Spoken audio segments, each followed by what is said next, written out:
A listing agent for a seller of raw land helped a buyer negotiate a contract for the land, knowing that the intent of the buyer was to build apartments, and being aware, but not disclosing, that it was not zoned to permit apartments. After the sales contract was signed and a deposit paid, the buyer learned that zoning did not permit apartments. The seller agreed to return the binder deposit and release the buyer from the contract. The broker is A. Guilty of culpable negligence. B. Not guilty of anything since the seller returned the deposit and the contract was voided. C. Guilty of fraud. Or D. Guilty of failure to account. The key terms for this question are listing agent, negotiate, knowing, intent, being aware, and not disclosing. Concealing, misrepresenting, omitting facts, or telling a little white lie regarding property are likely to be some of the top offenses leading to licensee discipline and litigation against brokers.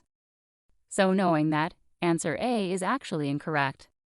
The definition of culpable negligence is the inadequate attention to duties and obligations by someone who knows or who should know what performance is expected of them. The broker performed in this example.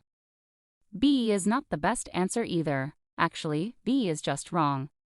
The broker exposed himself to discipline and possibly civil or criminal penalties depending on the disposition of the seller.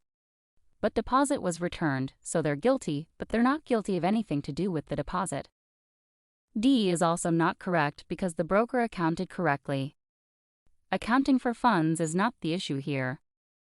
Answer C is the best answer.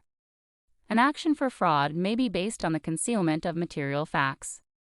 If the broker had a duty to disclose, which he did, the essential elements of fraud based on failure to disclose material facts are 1. That the defendant had knowledge, 2.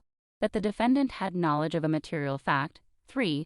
That the defendant had a duty to disclose, 4. That the defendant failed to do so, and 5. That the defendant failed to disclose with intent to mislead or deceive the other party.